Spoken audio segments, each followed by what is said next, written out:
Olá, amigos e amigas. Hoje vamos falar do conservadorismo. Sou o Cairo, somos o Barril de História.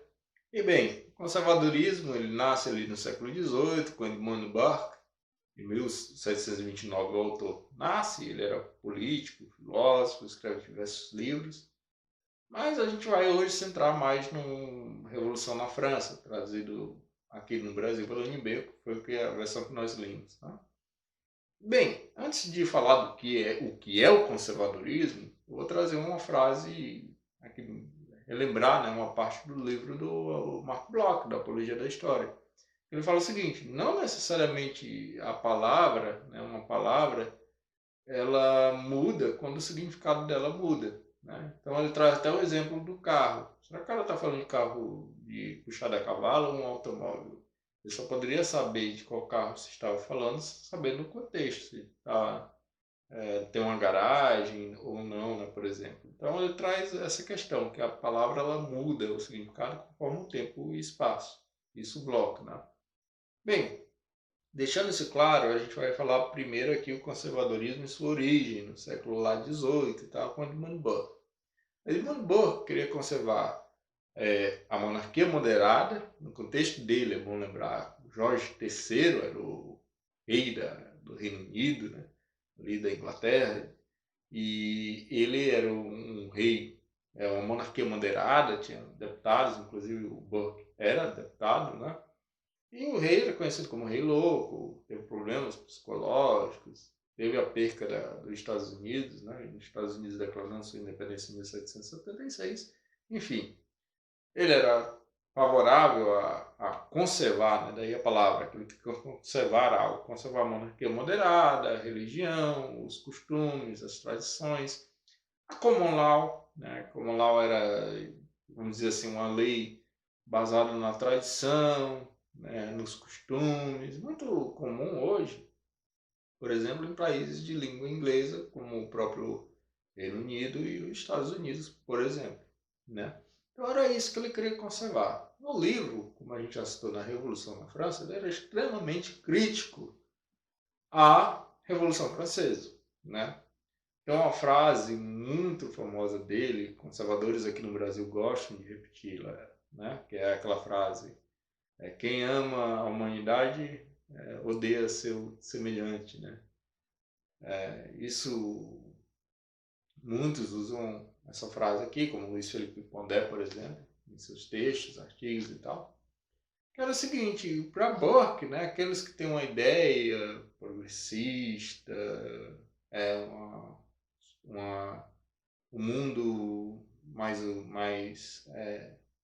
com menos desigualdade ou sem desigualdade, etc. Para Burke ele é muito cético em relação a essas ideias. Isso é uma característica dos conservadores em geral, ser cético. Cético com aqueles políticos que têm uma solução para tudo, ou pessoas que têm essa filosofia de vida, né? Então essa frase é muito atribuída a uma crítica que ele teria dado a Jean-Jacques Rousseau.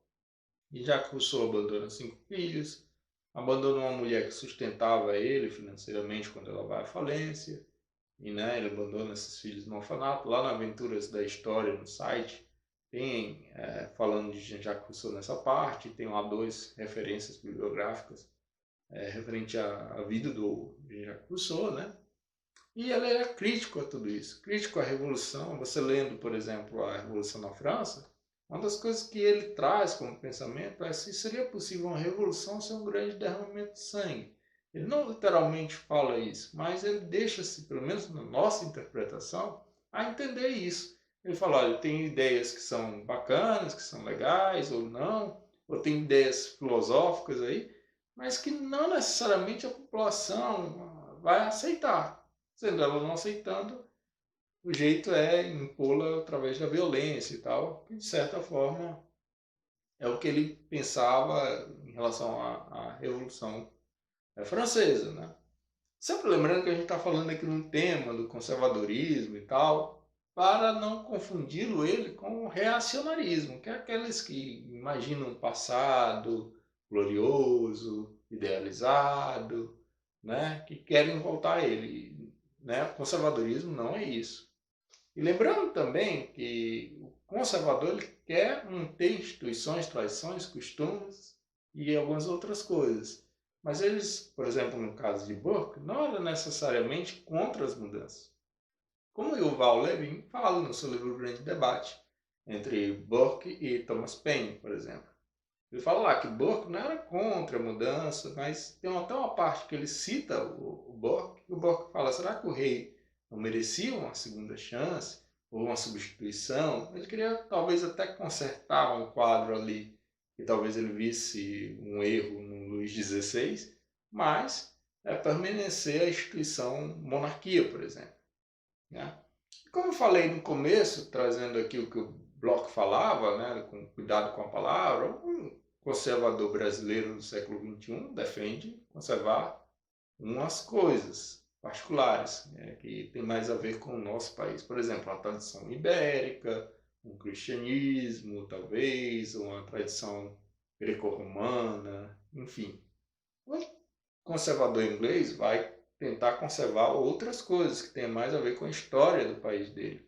Né? Mas em comum com todos os conservadores, pelo menos os que eu li, é impossível ler talvez todos porque é uma grande diversidade de autores, eles defendem uma certa definição fechada, quadrada ali do que seria cultura, para eles o que está fora daquilo que eles entendem como cultura, não é arte, enfim.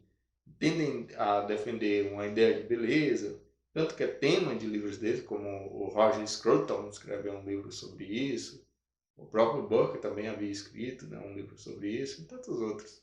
Né?